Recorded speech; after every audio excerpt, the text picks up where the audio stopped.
Hello guys, কেমন আছো সবাই? আশা করি সবাই ভালো আছো। তো আলহামদুলিল্লাহ আমি অনেক ভালো আছি।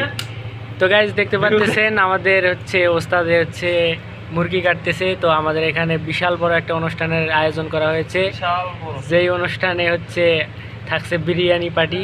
তো আপনারা ভিডিওটা কন্টিনিউ করেন, দেখেন কি অবস্থা কি হয়। ওস্তাদ কিছু বলেন একটু দর্শকদের। হ্যাঁ বলেন।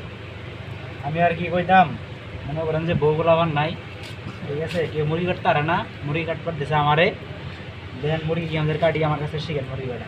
তো গাইস ওস্তাদের বক্তব্য শুনলেন, তো এখন দেখেন মুরগি কিভাবে কাটে। তো অনেক আয়োজন করা হয়েছে, এই যে দেখতে পাচ্ছেন গোশত, এই পাশে দেখতে পাচ্ছেন, তারপরে মুরগি 20 কেজি মুরগি নিয়ে আসছে। তারপরে এই জায়গায় দেখতে পাচ্ছেন একটা ছেলে পেঁয়াজ কাটতেছে। তো এই দেখতে পাচ্ছেন অনেকগুলা পেঁয়াজ, তো রসুন ছিলাচ্ছে। তো ওই যে আমাদের বড় ভাই কিছু বলেন। বড় ভাই এখন কিছু বলবে না। তো গাইস দেখতে পাচ্ছেন তেল, अब तो कभी देखा नहीं।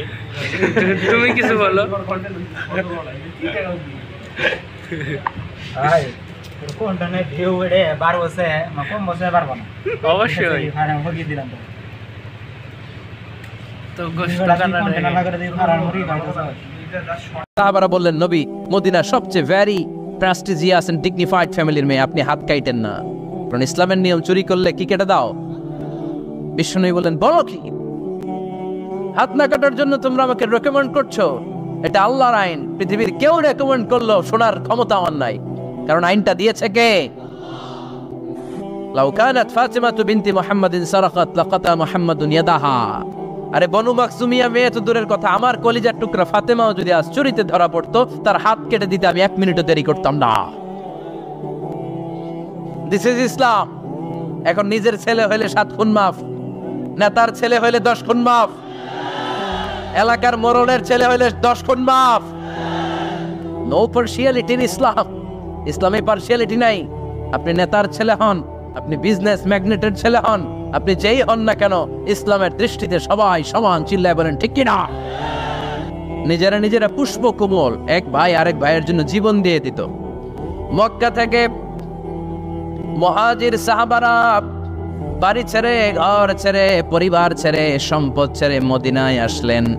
মদিনাতে তাদের কেউ নাই, এলাকাটা অপরিচিত। বিশ্বনবী বললেন, চিন্তার কোনো কারণ নাই, টেনশন করো না। প্রত্যেক মুহাজির সাহাবীকে ধরে ধরে মদিনার আনসারী সাহাবীদের বাড়িতে পাঠিয়ে দিলেন, আর প্রত্যেকের সাথে ভ্রাতৃত্বের বন্ধনে আবদ্ধ করে দিলেন, ভাই ভাই বানিয়ে দিলেন। ভাই আনসার সাহাবারা নিজেদের যাদের 2টা বউ ছিল, তারা বলতে শুরু করলো, মুহাজির সাহাবী তুমি আমার ভাই, যেহেতু বিশ্বনবী তোমার দায়িত্ব আমাকে দিয়েছে, তুমি আমার আপন ভাইয়ের চেয়েও বড়, ঠিক কিনা? আমার 2 জন স্ত্রী, আমি একজনকে তালাক দিয়ে দিব, কারে ভাল লাগে দেখো, এই 2 জনের মধ্যে থেকে কারে ভাল লাগে তাকে তালাক দিব, ডিভোর্স দিব, তারে তুমি বিয়ে করে ফেলবা।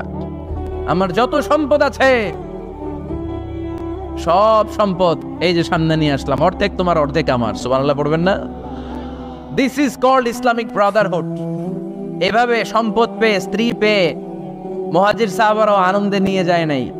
আব্দুর রহমান ইবনে আউফ রাদিয়াল্লাহু তাআলা আনহুকে যখন প্রস্তাব দেয়া হলো, আপনি আমার ভাই, আপনার দায়িত্ব বিশ্বনবী আমাকে দিয়েছে, আমার সব সম্পদের অর্ধেক নিয়ে যান, আমার একাধিক স্ত্রী আছে, কারে ভাল লাগে দেখেন, তালাক দিয়ে দিব, নিয়ে যান। উনি আনন্দের চোটে সব নিয়ে যায় নাই। আমরা পাইলে কি করতাম? হ্যাঁ, ধরেন আপনার বাড়ি ফরিদপুর, আপনি গেছেন চিটাগাং, একজন আপনার ভাই বানাই দিল, এখন বললো, ভাই আমার 2 বউ, একটা আপনি নিয়ে যান। আমার 20 কোটি টাকা আছে ব্যাংকে, 10 কোটি আপনার। আমরা কি করতাম? আহা কি আনন্দ আকাশে বাতাসে, ঠিক কিনা? আমরা তো মহা খুশি হয়ে যেতাম। আব্দুর রহমান ইবনে আউফ, হোয়াট ইজ দ্য পার্সোনালিটি, কি পার্সোনালিটি, ব্যক্তিত্ব তারা বিলং করতো। উনি বলেছেন, দুল্লানি আলা সুক বারাকাল্লাহু ফি মালিকা ওয়া আহলিকা। আল্লাহ তোমার স্ত্রীর মধ্যেও বরকত দেখ, সম্পদেও বরকত দেখ। আমার সম্পদও লাগবে না, স্ত্রীও লাগবে না, শুধু বাজারটা কোথায়, show me the way to market. মদিনার বাজারটা কোথায় দেখায় দাও, আমি ব্যবসা করে নিজেই ধনী হয়ে যাব। ভ্রাতৃত্বের বন্ধন। আশিদ্দাউ আলাল কুফার রুহামাউ